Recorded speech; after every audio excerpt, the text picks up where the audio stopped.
Nung sabi ko, tayo sa Maynila, ayaw natin makibahagi sa gulo.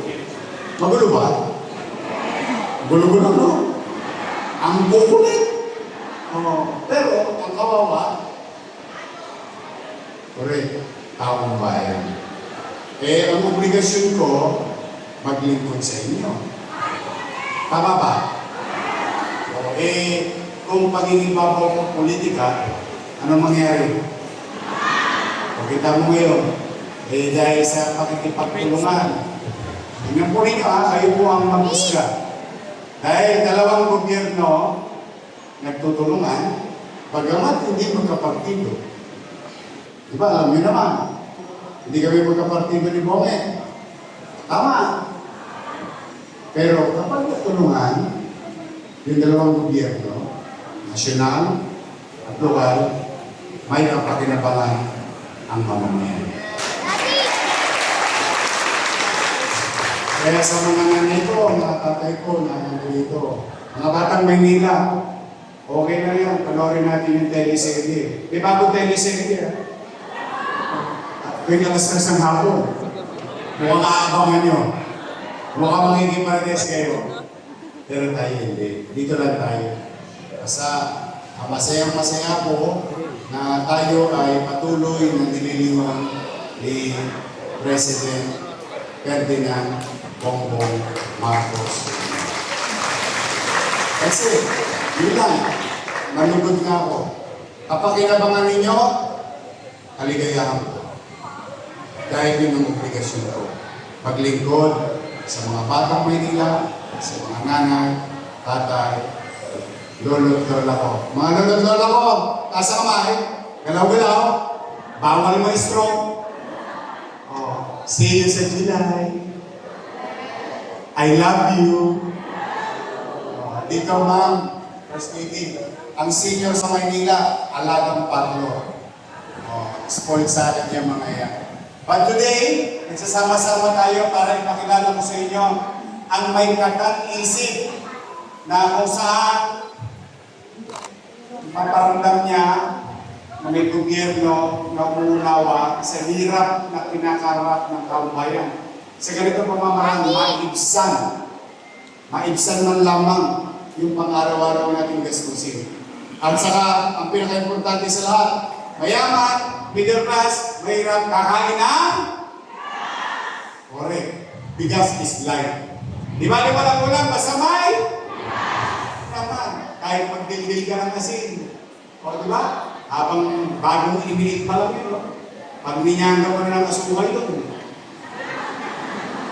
may ulam na, manamis-namis na. Kapag nagsama mas katamisan, gusto mo maalat. Ayos nga, tama. Kaya bigas is life.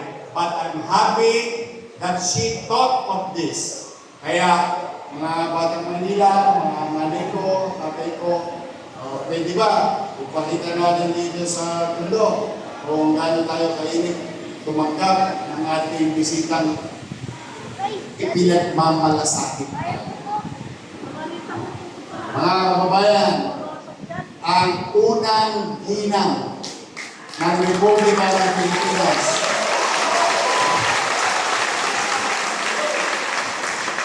Madam, marami siyang pangalan. Lahat na lang. Pinangalan sa kanya. Madam, beautiful. Pero sa akin, thank you. Ma'am, thank you very much po talaga. Ang ating First Lady, Madam Araneta Marcos.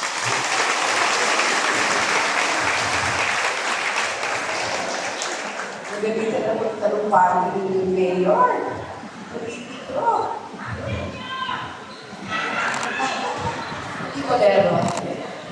Thank you. Sensya na lang po, hindi ako mag-isip dahil magtanong parang yung mayor. Ay, ako siguro lang, kaya nag-classroom ako.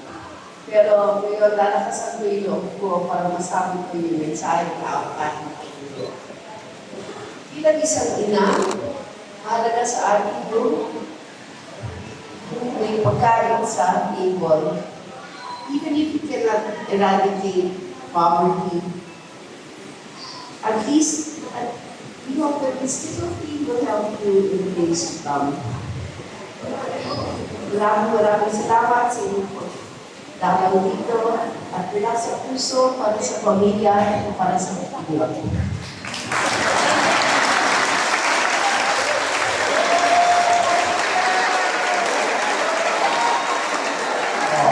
Partida ba yan? Eh, alam mo talaga, more than anything else, ha? Yung kanyang ginawa, yung naman ang ating na-appreciate. Pero masasanay din yan. Gusto niyo ba masanay si ma'am? Dalasan mo, ma'am. Okay, palpakan natin. Ma'am, thank you very much.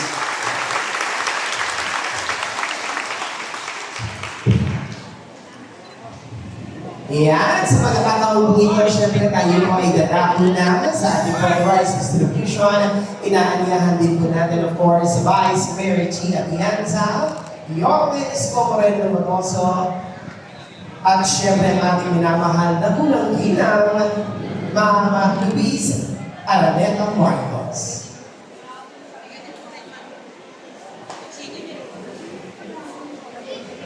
Kaya po sa ating po mga kasamahan, manatili lang po na po tayo nakaupo sa ating po mga upuan at sa Diyos napakapalad po natin lahat sapagkat mismo ang ating unang bilang mag-aabot na mula sa puso para sa pamilya. Yan po ang ating libreng bigas. Kaya po muli, palakpakan po natin ang unang ginang Luis Araneta Marcos.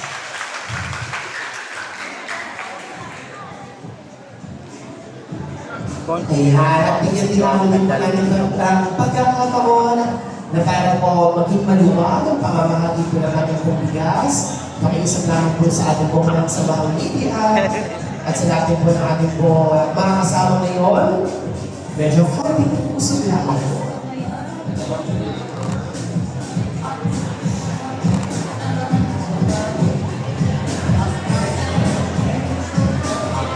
Muli, ito po ating ginagawa ay tuloy-tuloy na programa ng pamahalaan para makasiguradong tayong lahat ay may sapat na pagkain mula sa kadiwa, 20 pesos na bigas at ngayon ang local government support fund o karagdagang pondo para sa mga LGU. Ito po ang libreng bigas. Alam na naman na natin lahat ang bigat ng epekto ng krisis sa presyo ng gasolina at pagkain. Kaya nga po naiintindihan yan ng ating minamahal na Pangulo at syempre kasama natin ngayong umaga ang ating minamahal na unang ginang, Luis Araneta Marcos.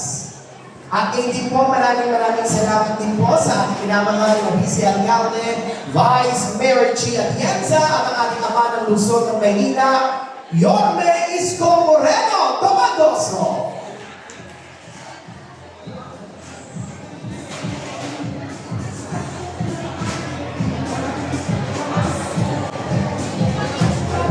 Kaya nga po sa lahat po ng ating pong mga kasamahan, pakihanda lamang po ang mga red nameplates na inyo pong hawak-hawak at gagawin po natin ang isang maayos, organisado at may sistemang pamamahagi na mula sa puso para sa pamilya. Yan po ang libreng bigas.